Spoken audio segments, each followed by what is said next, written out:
it's right after they're in the restaurant and they see their commercial. They go straight to the family table. Like they're at home and they're with their family eating and they're talking about the commercial and their family's sharing all of their opinions. Their dad says, "I just wish you weren't dragging your brother down with you." All right, everybody, welcome back to the WatchWell Podcast. My name is Parker, and this is my co-host, Nick. We're glad to have you. Nick, how's your week? I'll just talk about today. So, we're recording this on a Sunday. We had over 20 baptisms at church today. Oh, man. And we're a fairly small church, so that's like almost 20% of the adults, and I mean there were some kids too, but 20% of the people in our church just about. So it was a big day. That's a lot. That's a good day. That's a great day. That's awesome. Awesome. So if you're enjoying the podcast, if you're a frequent viewer of our episodes, don't forget to hit the like button, subscribe, hit the notification bell so you don't miss any of our new content whenever we release it. And if you believe in our message and you want to support the content to ensure it gets to more people, there are two ways that you could help support us. You could head over to pbcinematography.com. You can click on the shop tab and there's a little drop down and you can go check out our merchandise to help market and wear as conversation pieces with your friends and family to get worldview conversations started. You can use the movies and the episodes that we have previously recorded and released to do that, along with the merchandise. That helps us. And then also, if you want another way to support us, you can head on over to our Patreon page and support us there. If you're interested in more of Nick and I and the WatchWell Podcast, you can check us out on all of our social media. We're on Facebook, Instagram, and Twitter. You can check me out on Twitter as well. I don't believe Nick has a personal Twitter, Facebook thing. I have Facebook. Twitter, it exists, but I never use it. Couldn't tell you how to log into it or anything. I don't know. Really, I guess I should say X because technically it's X now. Good old Elon changed the name. Yeah. And then, as always, the video podcast is on YouTube, and the audio version of the podcast is on all major podcast platforms. Awesome. So now getting into today's content, we are doing a movie review, and we're going to use the new movie, The Super Mario Brothers. So this one, none of our episodes are technically like specifically made for kids, but every now and then we do a kids movie, and this one would be a good one, I think, for the kids to listen along, and parents can use this as a benchmark to introduce biblical ideas, topics, and teachings to their children. So I think it's going to be good and fruitful for everybody. Nick, do you have any other ideas before we get started here? Not really. I mean, just to repeat what you said, I mean, it's a good opportunity I'm sure a lot of kids want to see this movie or have already seen this movie. And now that it's on Peacock, I'm sure a lot of families have that as a streaming service, and it's a good movie to do for a Friday night movie night or, something like that. And this might give some for those parents or other people that want to find a way to use this as still be maybe a faith building type thing, or help your kid understand what the movie is communicating and what they might not understand yet and things like that. Maybe it's a good opportunity to do that. So, right. And I'm a big fan of Chris Pratt, so I was excited to do this movie. So, cool. Nick, you want to hit us with the rundown real quick on the movie to get us started? You mean like just the plot and stuff like that? What it's about?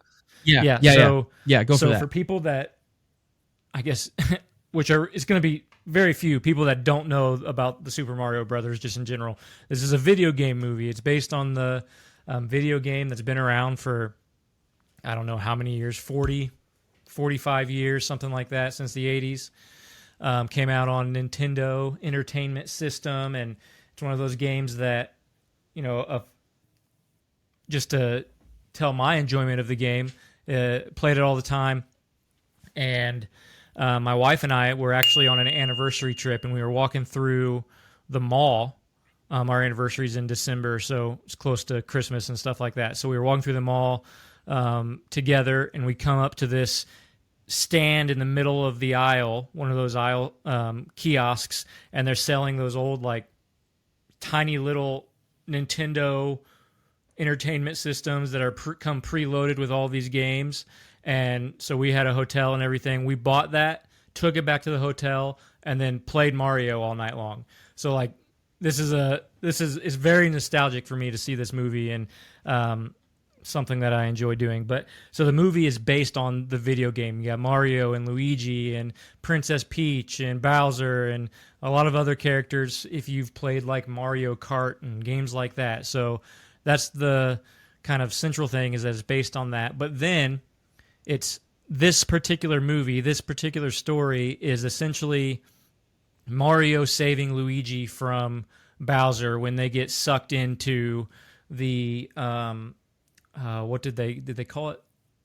Saving him from Bowser, but what did they call the land? What word did they use? I'm blanking on that. Ooh. Was it Darklands or something? Like, was it Darklands? Yeah, the Darklands. I think that's right. Yeah. So they both get sucked into this strange world when they're trying to help Brooklyn in the midst of a plumbing catastrophe.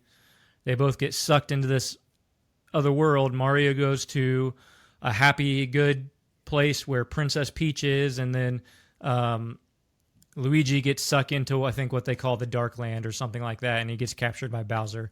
And Mario's goal is to save Luigi, and that's as bare bones as I can say it. That's kind of the story that's being told. Right, so I believe you're correct. So I believe it's the Darklands and then Mushroom Kingdom. Right. Yeah. So that's what I think. Yeah, so I think that's a good kind of recap. So it's pretty much about Mario saving Luigi and then helping Princess Peach and them all kind of teaming up against Bowser. The ratings for this movie, so the movie's rated PG, and every now and then we do, or at least we try to be as consistent as we can with the movies that we do to do talk about the ratings and, stuff like that. So Plugged In Movie Reviews by Focus on the Family rates this as medium for kids, light for teens, and light for adults. And then let's see. Common Sense Media says 7 and up. Initial thoughts on the ratings? Yeah, I took my 5-year-old. Didn't really have an issue. She was fine with it. She actually loves it. So I don't think, 7 and up actually seems high. I mean, I think younger than that's fine. I think it's high. But I mean, I took we didn't go to the movie theater, but we bought it on Apple, and my 3-year-old watched it with us. Yeah. So. Yeah, it's just a fun movie, and it's just a fun movie. Yeah. None of the now I will say he didn't really understand a lot of what was going on, but he really loves the movie. And you have he loves the movie. Bowser trying to force himself on Princess Peach, so maybe that's part of the reason for the medium. Maybe. But most kids probably aren't going to see that or really understand that unless you talk to them about it. So when I was younger, I played Mario a little bit. You probably have more experience with the games being older than I do. But I thought this was interesting. So Common Sense Media, as the the little blurb that they write up, so it's like right underneath where they say the check mark and then the age, and they give it a 3 of 5 stars. And then they say colorful adventure is a bit more violent than the games. What are your thoughts on that? I mean, yeah. Because I think it was pretty much the game. Yeah, the movie's pretty tame in violence, but I can understand why they would say it's more violent than the game, because I mean, the only violence in the game is you're essentially jumping on things, right? And then smashing them. At least the original game. You just like, and there were definitely callbacks to that, but maybe more of the, and the fireball, I guess, maybe in the game. But the fireball, the ice. But like even in some of the games, and maybe this is after. So let me ask you this question. Did you play the original Jumpman? Yeah.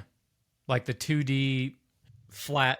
Like the original, so like what Mario was based off of. Like Jumpman, and then Mario came out of Jumpman. No, I started with Mario. I don't think I ever played Jumpman. You started with Mario. Okay. because I think the first Mario was after Jumpman was the one where Donkey Kong's throwing the barrels down the thing, right? Oh, I did. And you have to. So I did play that, but I played that after I already played Mario. So I just fair enough because it was out after I was, or it came out before I was born.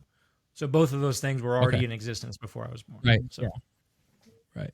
So I was just curious because there was definitely callbacks to the hopping on the Donkey Koopa's Kong heads and the shells and Rainbow Road and the Mario Kart and all that. There's like callbacks to that. It was super awesome. I loved it.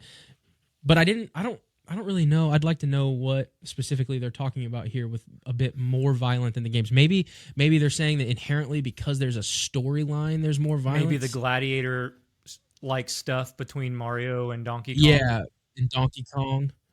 That maybe stuff could be seen as violent. Yeah. Because it is more like hand-to-hand combat. I mean, it's less like a fun little game with a goal and more like a fight. Yeah, I think that's probably fair. But that's the only thing I can think of being more violent. Cool. So what do you think of the movie, just overall? I mean, I know we kind of touched on it a little bit, but you have any like favorite parts, or you have least favorite parts, or parts that maybe were useless, parts that were like, I don't know, just anything that you originally thought about the film? I'll start with the good, I guess. I'll start with what I really liked. I really liked the Mario Kart scenes, like all that stuff. I thought that was really awesome. I'm not a big fan of. And then also the other thing that I liked was like the training montage when Princess Peach is training Mario and he's failing over and over and over again. That just brings back the experience of playing the game. Like you just keep failing, and you start over. So I like that. That was pretty nostalgic. But everything I liked about it was purely based on the nostalgic feelings of playing the game and kind of reliving that. But overall, I kind of thought the movie was boring. Outside of that stuff, I wasn't a huge fan. Thought it was kind of boring, not the most engaging story. So, from what I remember of the original games, the original games were saving Princess Peach, and the boys go and save the damsel in distress. It depends on if you were doing one player or two player, right? You're either just Mario or Mario dies or fails, and then it's Luigi's turn. Right. Right. So do you think it would have been a little bit better if they would have followed that same story arc for you instead of being boring? I don't really think that played into my boredom with it, really. Because I think at that point you're just basically remaking.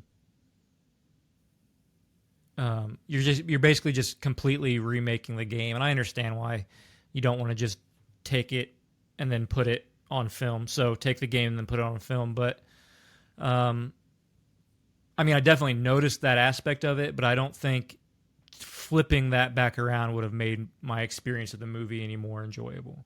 Better. What do you think? Because it sounds like you have an opinion on that too, since you brought it up. Well, I think I would have preferred to see that. I would have preferred to. I go back and forth, to be quite honest. I think that. I mean, you know me. I think that the liberal bias in Hollywood is one of the main reasons why that was probably changed. But I also want to give. I want to give the. What am I trying to say? I guess the room for it to be kind of what you said, where it's like you just don't want to like copy and paste the storyline, because I think it still could have been interesting if it was just your stereotypical, guy trying to save the girl, without it feeling just copy and paste. Yeah, I'm sure there's a way they could have done it. Because I think the whole feminist thing in our society is infecting a lot of movies and films, and I think that to have, I don't know, I just think that there's a correlation there. But I think maybe because you have Mario sucked into this world. And actually, I will say this: one thing that I did like about it is I have never actually made the connection that Peach in the games was a human. Oh, really? I never like. I think I knew, but I never really pieced that together. Like your mind was blown. And so when they made the connection to that in the thing, and I was like, oh, like she was taken in. Like I thought that was actually kind of cool. Makes sense. In the movie, and then it was her and Mario and stuff like that. So I don't know. I just have some initial thoughts about that and some concerns. I think that because then I would also say that if it was like a politically motivated decision, or I'm sorry, if it wasn't a politically motivated decision, then I would be okay with it, with the storyline the way it is. And I do think, but the thought that it could be to push an agenda kind of ruins it for me. Just the thought that it's a possibility. Yeah. kind of like, because if I had a daughter, I would want her to be the Peach in the movie. Yeah. Does that make sense?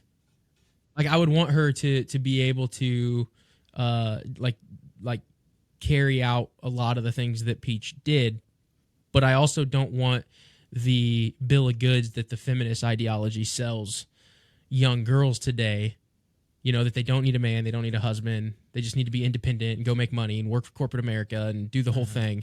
And then by the time they're 40, they're familyless and they don't have, you know, there's just a lot of life, soul satisfactory things that, you know, they don't have because they bought that bill of goods. And I don't know. All of that I think is just, I'm on guard of.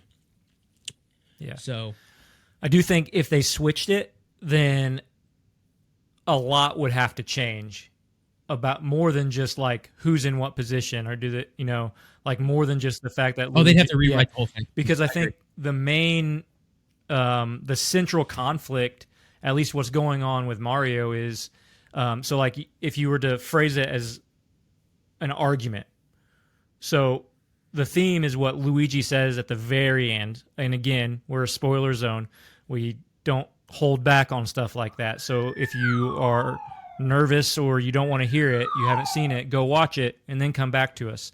But at the very end, Luigi says to Mario, when he's got that shield and he's basically protecting Mario from the fire or whatever, and he says, nothing can hurt us as long as we're together, right?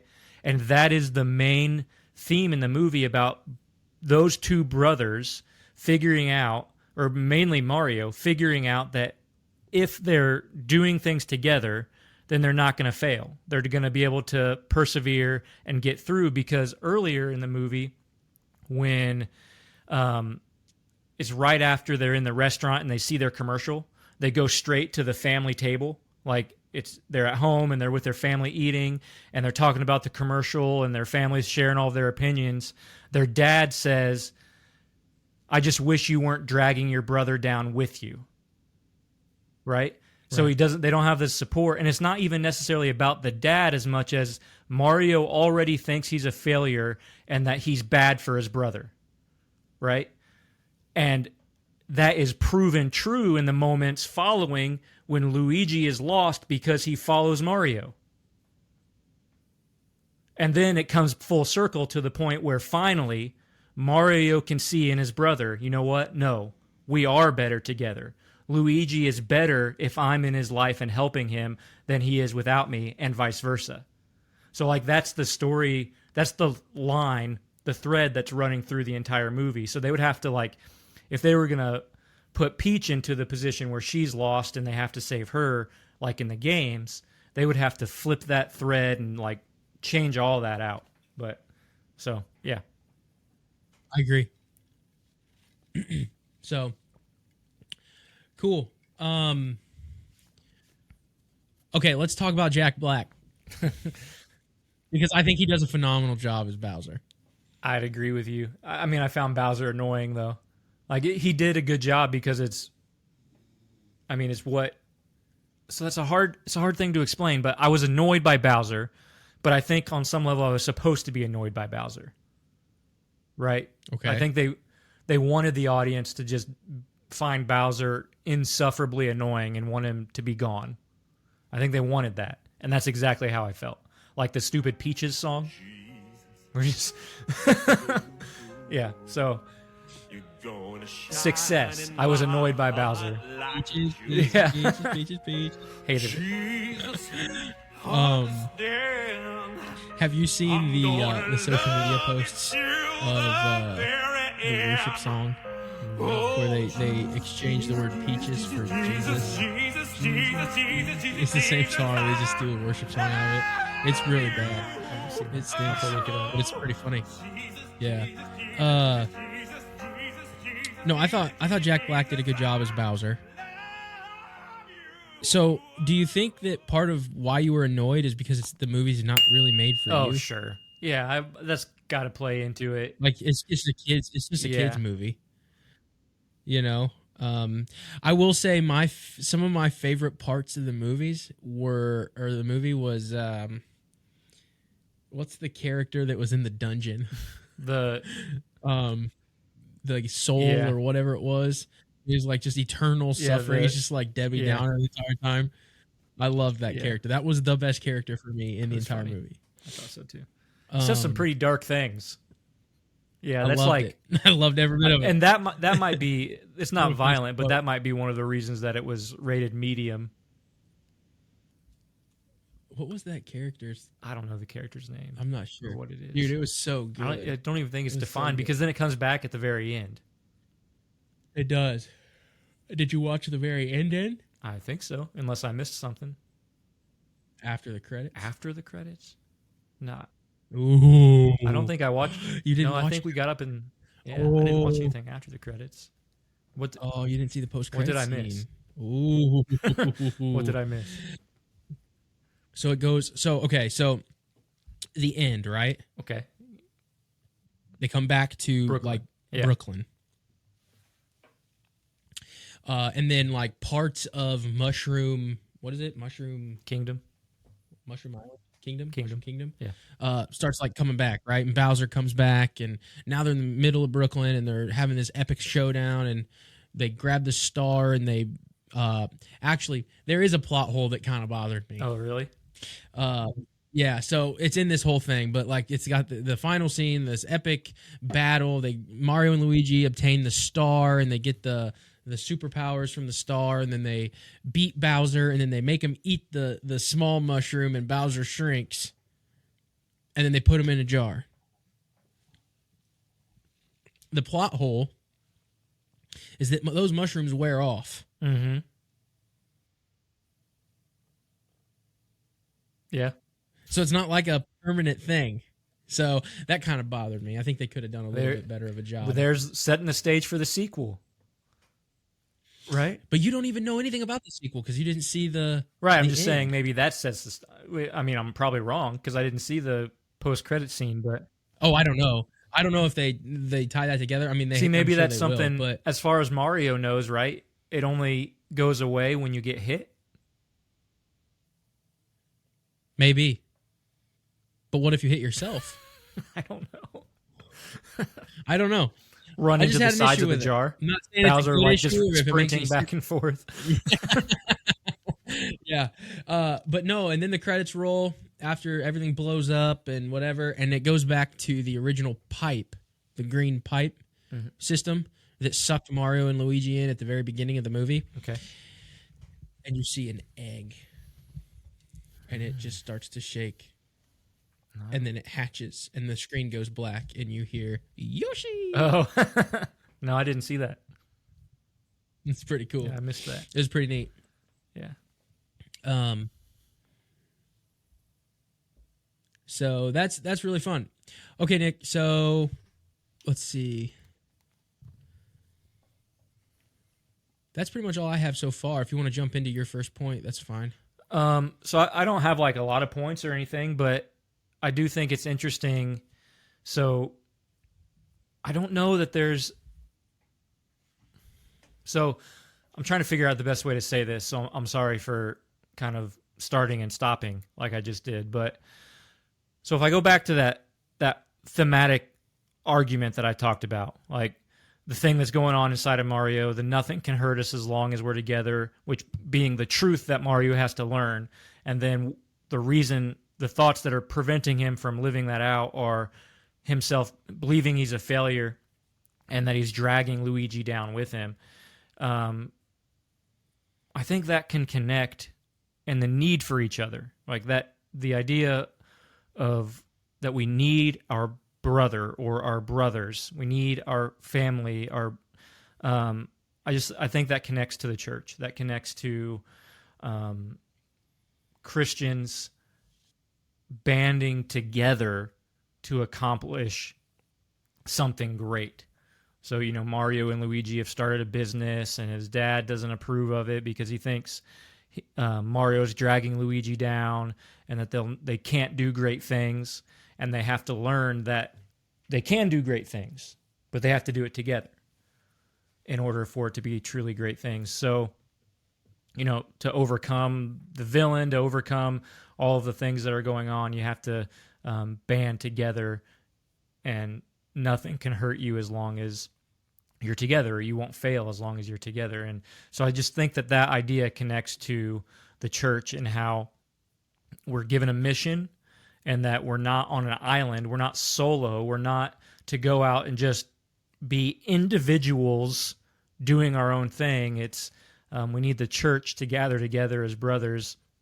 And a couple, Psalm 133:1 is one of the verses that I had in mind, which I thought I had it pulled up, but I lost it, so I'm going to flip there.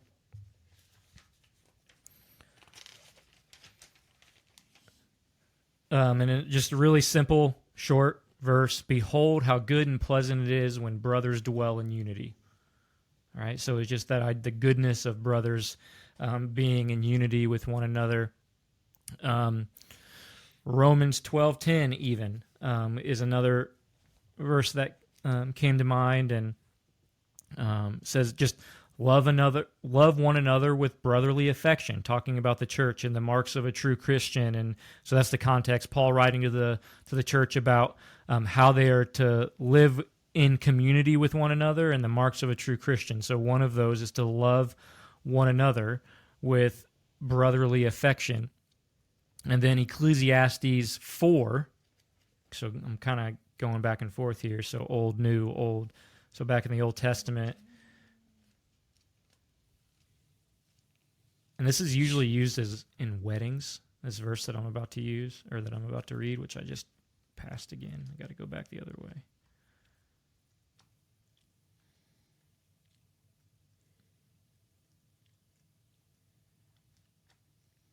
Where'd it go? I keep skipping over it. I mean, I'm going to talk a little bit while you look that up, but even Ephesians talks about church unity and how important it is to come together and work towards a common goal. Mm-hmm. So that's really a good point, I think, because at the beginning, you're right, Mario's super down, and the encouragement that he should be getting from his father, like encouragement and wisdom, is really making him fall deeper into, I guess, an incorrect belief, which is detrimental, obviously. Yeah. But yeah, for sure.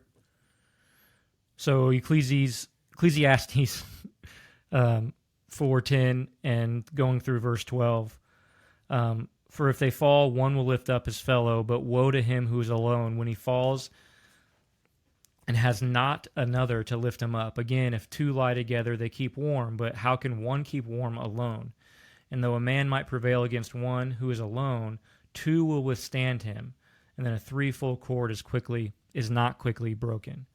So just the wisdom in essentially strength in numbers, and that three-cord strand is used in weddings all the time to talk about husband, wife, and the Lord and all of that stuff. But just as a principle of never going at it alone, never suffering alone, never seeking to do great things alone, or to go out and win the world alone. It's together the church is called to live, because there's power in numbers, there's strength there, and when you suffer and fall, somebody else can pick you up And that's exactly the moment that Mario realizes that he's not alone, right? He realizes that when he has Luigi, they can succeed and they can do that together. It is the precise moment where Luigi is the one protecting him. Mario is down, about to be burned up in flames, and Luigi stands in the gap and protects Mario. And then Mario can get up and they can go at it together to accomplish their mission.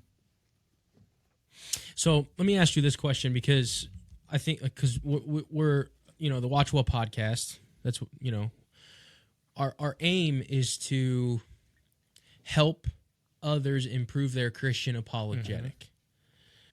Help youth pastors and help pastors. Just the average listener. Maybe someone's just interested in Christianity or another religion or whatever it may be. What would you say in terms of, like, when we think about apologetics and defending the faith, about the multiple different denominations of Christianity as an argument against Christianity? I would say that, because you started off with the movie, and from that you extrapolated a truth of church unity, Sure. which we would all agree, that all the churches would agree. I'm just curious as to your response to that, to maybe help a listener, the next time they're talking to their friend or a family member or something, if they're confronted with, well, you believe this in your denomination, whatever it may be, but all these other denominations, what makes you right and them wrong, or them right, and how do you truly tell? So maybe if you want to jump on that a little bit to maybe help somebody that might be listening. Sure.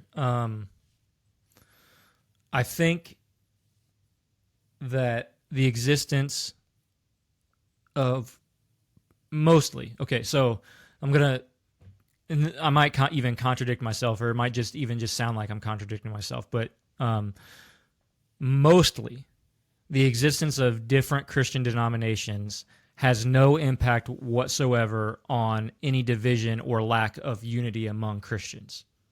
Okay? And the reason I say that is because in order to be a Christian, there's only one thing that is required. And that is that Jesus came into the world, lived a perfect life, and died on the cross bearing the weight and the punishment of all sin. And then through faith in him and his perfect life, atoning death, and his resurrection, through faith in him, somebody is given eternal life as a gift from God through grace. Anyone who believes that, regardless of any variation in doctrine, regardless of any differences in the age of the earth or the end times or any differences there, regardless of any of those differences, then they are my brother or my sister in Christ. And so even us, and I'm not talking about, like, are there churches and ministers that are still Christian that maybe you shouldn't partner with and things like that? Of course, there are always those examples. But if we're talking in just generalities, if the main thing is truly believed and they're demonstrating faith in that main thing, I can set aside these other doctrinal differences and call that person my brother, right? I mean, you and I have family members that would disagree with us on, on secondary doctrines, like, and even us to some degree, but, like in the Arminianism versus Calvinism debate, right? Where do you fall? Once saved, always saved, or you can lose your salvation. Like, you and I both probably know people on all sides of those kind of discussions that we can still 100% confirm, you know what? I think they're wrong about that, but they love the Lord and they are in fact saved and they are my brothers or sisters in Christ, right? So in that we have complete unity and can go into the world and do just as God has called us to, making disciples of all nations, baptizing them in the name of the Father, the Son, and the Spirit, and teaching them all that he has commanded, right? We can go into the world and do that together as long as that main thing is the main thing. And now there are denominations that aren't churches at all. Like there are denominations that aren't even like, they wouldn't even say that Jesus Christ is essential, and somehow they're Christians. Like that doesn't make any sense. Those denominations aren't Christians. If you don't believe in Jesus, you're not a Christian. Like that's just the way it is. But of those that do, we're all under the same grace, and we can go forward together. Right. And then I was going to add something there, but I can't think of it right now, so I'm going to move on.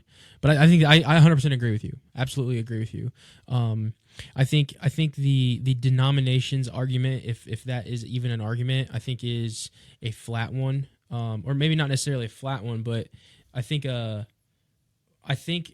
different argument would be like if someone has a belief that like Latter-day Saints or Mormons, right, sure, are a denomination of the sure. church. You know, I think I would even put like Catholicism kind of in between there as well, because what they have in common would be a works based. It's you know, grace, and then after all you can do. So there's like it's Christ, but he's not sufficient enough to save me, so I have to do something in order to earn it as well, like or a merit-based thing.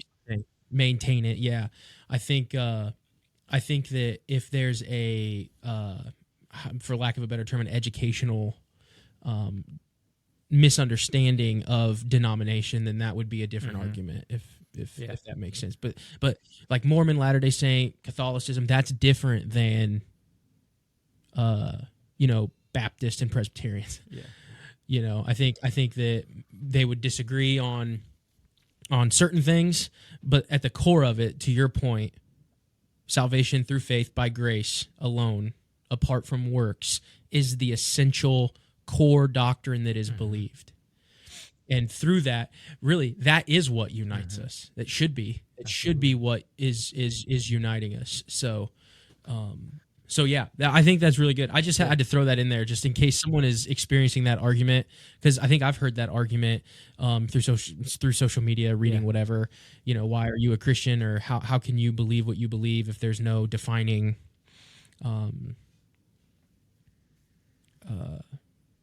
authority? Yeah, and so that is an argument that a lot of Catholics would throw at Protestantism, like, you know, you have all these different denominations, but we have one unifying church, or one unified church, because we are all under the authority of the Pope, right? So they would point to that, right. And Mormons could even make the same argument, because they're under one central authority as well. Like they have a president of their of the Church of Latter-day Saints, and you know, they could make the same argument that they are more united because they're under one authority as well. But yeah, to your point, that is the answer that was given. That's the answer, is that the essential doctrine of Jesus Christ, the Son of God, who in his very nature is divine, coming into the world and doing what we couldn't, and then paying our penalty. That doctrine is the essential thing that unites all Christians. Yep. That's awesome.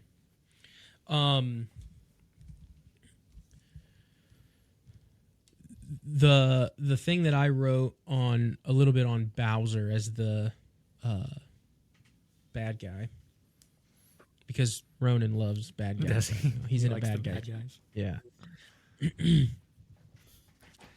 And so has he ever said what he likes about Bowser? Like, honestly, I think he just likes I think he just likes to say bad guy. Oh, okay. And I think he likes Bowser because Bowser is a turtle and a dinosaur. Okay. It's like a turtle combined with a dinosaur. So I think that's why a 3-year-old likes Bowser. And he likes that he breathes fire. So he runs around, he goes, and he like breathes fire. Have you tried to play Mario Kart with him at all? Oh, he's too young. So my sister has that on the new, whatever the new Nintendo, what's it called, Switch or something? Yeah, the Switch. And sometimes we go over there with my parents, we play, and it's a lot of fun. but he can't do the controller. He doesn't know what to. Does he look like at to and watch stuff like it? that, but eventually, Yeah. Oh, Okay. loves to watch. Loves to watch it. So he loves that. I think. I mean, this is very basic and it's kind of Americanized, but power wants more power is kind of what I thought of. Mm-hmm. So Bowser wants the star because the star gives him more power than everybody else. Mm-hmm. Even though I think from the get-go, from the rip of the movie, he kind of already did. It's like he didn't even use the star. If he would have consumed the star, he would have been even more powerful. But he wanted Peach. Yeah, but Peach didn't want the star. So like he got the star, and then he wanted Peach to marry him so that they could use the star to rule. But would that be why So he he wouldn't could have have done it earlier? But if he consumed the star at the beginning, there would have been no chance for anyone else to stop him. So that I thought that was a little convenient for the plot. Yeah. But we're going to suspend our disbelief a little bit. But it just kind of made me think of like, okay, so as Christians with authority, like we really have to think about who gives us our authority, and I know this is a little abstract, extrapolating from the movie, but Bowser goes after the star. It's given him, it's this prized possession. It's this source of power. You could take that, and I thought of authority, the source of power, and he's going to use that to appeal to his love interest. Mm-hmm. And then when she rejects him, he goes further into that power to force himself onto her and says, I'm pretty much just going to destroy the kingdom if you don't do what I say. Sounds like maybe insecurity. So power wants more power. I would say, definitely insecurity. Very tyrannically minded. So I just think as Christians with authority, I think we really have to be in check and have guardrails around us because it's very, very easy to fall into the trap of your own wickedness. Mm-hmm. And that's kind of what I thought about it because, I mean, it's kind of superficial. It's not super overly profound or anything. that's just kind of what it made me think. Yeah. What's the? I already said one passage that's always used in weddings, but what's the other one? Like the love passage that's always used at weddings, like love is patient. What do you know the exact reference for that? I can't think it off the top of my head, but I think it's 1 Corinthians 13:5-8. Right. So then in that section it goes on to say, love does not insist on its own way. Yeah, I'm going to look it up because a lot of people forget to read the whole thing. And I've actually been like reading that every day. So in our kitchen we have that verse up. And in a world where love is being redefined to ultimately mean inclusivity, it's very interesting to go back and read that word. Because it's actually very exclusive. Mm-hmm. So I'm gonna read it here. It says, "Love is patient, love is kind." This is in verse 4, starting in verse 4, 1 Corinthians 13. Love is patient and kind. Love does not envy or boast. It is not arrogant or rude. It does not insist on its own way. It is not irritable or resentful. It does not rejoice in wrongdoing, but rejoices with the truth. Love bears all things, believes all things, hopes all things, endures all things. Love never ends. And in some translations it says love never fails. So, I just think that's interesting where, to your point, it says it doesn't, it does not insist on its own way, and it doesn't rejoice in wrongdoing, but rejoices with the truth. Yeah.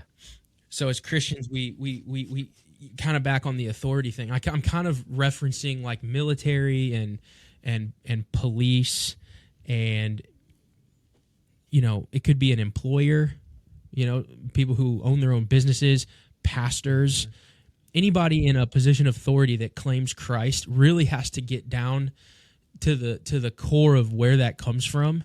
And in this case, it comes from the star, which gives you superpowers. But in reality, all authority bows at the feet of Christ. He's the only one that can give anybody any sort of authority. And I think that a lot of conservatives, note I'm not saying conservative Christians, but I mean they would fall into this as well, but conservatives ultimately they get super upset at like Joe Biden and the president and the left and all of this, and it becomes uncomfortable when you read these verses and you say, well, nobody can come into a power unless Christ decrees it, and they're in power. So that's what Jesus wants, and you just have to submit to Christ's authority. And that's a part of the plan. So I think that, you can still think that he's a terrible president, and you can think that they're doing bad things and the country's headed in the wrong ways, and wicked evil is happening a lot, with movies like The Sound of Freedom and all of these political things that are redefining words and, obliterating what marriage is, and these institutions that God, created. And that's how Christians define things, is by, Christ. And, we've had episodes on sola scriptura and being the authority of our faith and what it, how it governs and stuff like that. But God can use evil to further his kingdom. And we have to be in submission to that, use it for good, even if we don't like it. Right. So, and that's kind of, go ahead. That's kind of where I kind of went with that. That's all. Good. Because Bowser definitely tries to accumulate for himself more and more power, which a lot of villains do. But I think something that's really interesting, and I thought about while you were talking about that, is I don't think anyone watching the movie who's old enough and mature enough to actually make a thought like this. And I think kids would get it on like a more subconscious level. But there's no one that would walk away from the movie and think that Bowser actually loved Peach. Right? He wasn't actually in love with Peach. He was... Well, I don't know about that. I might disagree, only based off of a technicality. Okay. I think you're correct in the way that you're defining love, but in our society, I think love is defined by, like, you're just infatuated. And it's this just superficial infatuation that comes and goes. And when you take that definition, I think they would say that he loves her. But by the Christian standard, I agree with you. But I don't think anyone in the theater would look at Bowser and say, "Oh, he just needs help. He's lost. Like, Peach just needs to accept him because he's in love with her and everything will be better." Right? No one sees Bowser and the goals that he has and says, man, if he just gets what he wants, then everything will be fine. Right? Like, there's no one sitting in the audience who's rooting for, except for maybe Ronan, I don't know, who's rooting for Bowser to get exactly what he wants. Right? Right. Bowser. And I think there's, we can talk about what's written on man's hearts, right? God has written his law on his hearts. And one of the things that makes obvious that Bowser is just selfishly seeking after Peach is the fact that he's insisting on it happening in this particular way in which he wants it to be. So that's when I brought up that does not insist on its own way. Bowser, throughout this, claiming he's in love, is very much insisting on everything happening exactly as he pleases and exactly as he chooses to arrive at the exact outcome that's best for Bowser, or that he sees as best for himself. And that's accumulating more power and authority, and he hopes that Princess Peach can rule with him. But I think everyone who's sitting in the audience can recognize that Bowser is the villain and is not doing good things and does not want what's right and does not want what's best for Peach because he's insisting on his own way. So fundamentally, we know it's not love because of that, and people will suppress that, like in real life. Like when you're out in the world. So you're saying that you're saying that the movie appeals to that sense of justice, but then they turn around and do something different in the world because they would be doing what in the world they would be doing what Bowser's doing. Absolutely. Right. No, I 100%. But when it's put in front of them, it's kind of like in movies when one of the villains is, and you could even put Bowser in this category, when one of the villains is a bully, no one thinks they're the bully that's being depicted on screen. Like, even the most bullying person never sees themselves as the bully when they're watching a character on screen. Even if they go to the school playground the next day and start bullying a little kid, they're acting just like the villain on screen, right? So this, seeing that on screen is appealing to that sense of justice and that sense of right and wrong that God has written on our hearts, yet the unbelieving, the lost, go out and suppress that in everyday life. That just made me think of Jeremiah 17:9. The heart is deceitful above all things. Made me think of that. So and from an apologetics standpoint, that's kind of it. Because when you remove the authority of a supernatural moral arbitrator, then you're left with with no foundation, a lack of foundation for morals. So when we watch a film or we see something in art or we see something in real life and we say that is not just, well, by what standard do you have to claim that that's not just? Is it you by like your own standard, or is it the standard of society? What basis is there to say that feeling that you have, like you quoted Romans 1, where it's 1, or was it chapter 1, I think? Chapter 1. Romans 1, suppress the truth of unrighteousness. Yeah. Right. I think it's verse 18. But I think that that goes a long way, because your heart is wicked, deceiving yourself into I'm the good guy. When really, when we're honest with ourselves, we're the bad guy. We're the bully. We're the wicked. We're the evildoer. And that's why we need a savior. And the appeal to justice is what's written on our heart, is that common grace that allows us to do good things. It's, in spite of us being broken, dead, spiritually. So I thought that was kind of, I like that a lot. I think that's good stuff for sure. Yep. So I don't know if you have anything else, but what would you, if you were rating on a scale of, 1 to 10 or 0 to 10, what would your rating of Super Mario Brothers the movie be? I feel like this is a trap. No, I'm just asking. First, okay, let's start with this. What would Ronan's rating be? I mean, we've watched it like 70 times. We've watched a lot. It's either, what is it? It's either this or what other movie does he like to watch? I don't know. You get good as a parent tuning things out on the TV. That is nothing more true has ever been said. I don't know. IMDb rates it as a 7.1 out of 10. I was gonna give it an 8. You're gonna rate it that high? Really? I was gonna rate it that high because I think it was very clever with how much of the game they kept to it. Just even like when they're running to their first customer's house, before the dog tries to kill him in the bathroom, where that scene where that whole construction scene I thought was awesome, where they're running and through the construction zone, but the whole 3-dimensional movie pans to like a 2-dimensional flat frame where they're going in different things on the construction structures and sliding. It's going back from that 2-dimensional game to like the 3-dimensional movie, and I just loved all that. I loved all that. I thought that was great, and how they just slyly snuck things in where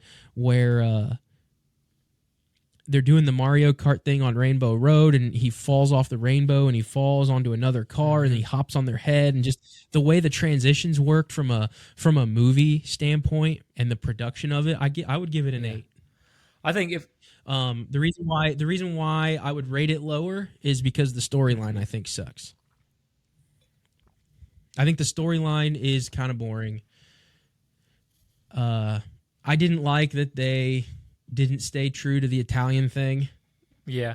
But I mean, unless you're going to make like, Chris Pratt do an accent, and if you want Chris Pratt right, to voice I know that it, that can be kind of right. I think that can be difficult, but but I don't know. I give it an 8. An 8? That's what I think. Yeah, I'm solid at a 5. Like, that's not shocking. I usually rate lower than a lot of other people, but so yeah, I give it a 5. I mean, I would agree with you if I was rating it for a different demographic of people. Well, but if I was rating it for me to enjoy it, I would rate it lower. But for the demographic of people, it's rated PG, and for a PG movie, I think it's pretty decent. I think it's a 7 or 8 for a PG movie. Not that I can name a bunch off the top of my head right now, but I'm certain that there are other G and PG rated movies that I would rate much, much, much higher than this one. So, and so I would really like to know what those movies are, because I'm thinking of like things that would compete with this movie would be like Despicable Me. Yeah, I'd rate Despicable Me higher. Yeah, I would rate the second Sing movie higher. Now, is that just because you've seen it more? No, I just think the story's more emotionally satisfying, and I think it's more impactful. You know what? With Sing, I think I might actually agree with that, but I don't know. I think I might rate Sing. I thought Sing was a great movie. Yeah. I thought both of them were really good. Personally, I like the second one better, but I mean, I love both of them. Yeah, I don't know if I could pick one. And so does my daughter. My daughter loves both of them too. Yeah, they're really good movies. I don't know. Maybe I am being generous. I'll settle for a 7. I'm not trying to convince you to lower it. I was just trying to explain. I know, but I think I would stick with 7 or 8. Yeah, because I think IMDb or this score has Mario right. Yeah, whatever this is, IMDb rating. If I'm rating it nostalgia, then it's and that's 181,000 reviews or stars. Oh yeah, people love it. I mean, I'm not going to negate that. People definitely connect with it and love it. If I'm rating it nostalgia, I'd rate it higher. But the most common number, I mean, it kind of makes sense with averaging, but so 15.6% of people gave it a 10. 10.4% of people gave it a 9. 23.3% gave it an 8. 27% gave it a 7. And then it goes down from there. 6 was a 13. 1.1% gave it a 1. That's just interesting statistics. Yeah. But that makes sense why it averages out at a 7. But I don't think that's too far off. What else would be a movie in competition with this? Like, I'm sure Disney movies would probably... Yeah, so like the original Toy Story and the second Toy Story, I would rate higher. Maybe I might even rate all the Toy Stories higher. Oh, man, it's been so long since I've seen all those movies. Have you ever seen the movie Treasure Planet? It's been a long time, but yeah. Yeah, I've seen it. I remember liking it. I couldn't tell you a lot about it, but I remember we should do that liking it. We should do that one, because I think that would be, I think, is that by DreamWorks, I think? DreamWorks I don't know. Pixar? I don't remember. I think it's Disney. Like I think Shrek. It's Disney. Shrek would be one. It might be Disney. Shrek has a lot of stuff for adults in it, though. Like a lot of... So it's a little elevated. Yeah. Adult humor. Yeah. Yeah. I mean, it's Michael Myers. And so... Right? Or not Michael Myers. I don't want to be a promotion for Disney or anything, but probably the best animated movie I've seen in the last several years is Raya and the Last Dragon. I've never seen it. A lot of people would probably consider it woke, and that's fine. I think there's definitely elements of that and decisions that they made in the production of it, like certain characters are female and things like that. But if I just look at it in isolation, like the way the story plays out, and it's these characters in the world that they're in, it's awesome. It's incredible. So, like, if you just take that world for face value, it's awesome. Yeah. Might have to. Is it a Disney movie? So yeah, bummer. But yeah, so 5. My rating. I'm sticking at 5 for my rating of Super Mario Brothers. I just think you're. I might be. I'm not going to deny it. Liam and I have that conversation all the time that my ratings are always super low. So yeah, I think because after every movie we watch, we give it a rating, and he's like, "Okay, what's your really harsh rating on this one?" So this one's a 5. I don't really know what to say after that. I think we're done. This is We are. a great smooth ending right here. All right. See you later. It's like we're crashing into the ravine at the end of this. Yeah, I really am kind of speechless. I'll let you close this one, Nick. Yeah, I don't know all the stuff that we're supposed to say for this. Again, thanks for watching WatchWell Podcast. If you want to support us, you can find us on. If you want to consume the content, you can find us on YouTube, Facebook. We've been doing some lives on Thursday nights, so you can join for that. If you want to support the podcast, you can support us at Patreon, or you can support us at pbcinematography.com. Go to podcast, and we have merch and stuff available that you can purchase. And we hope that you do, because we want to grow the podcast and expand those things. So if you like what we do, please consider either going to Patreon and supporting us that way, or buying merch and supporting us that way. Hey guys, it's Parker from the WatchWell Podcast. We want to thank you for watching, and we want to remind you to like, share, subscribe, and leave a comment down below. And remember, it's an Acts 17:22 kind of day. We'll see you in the next one.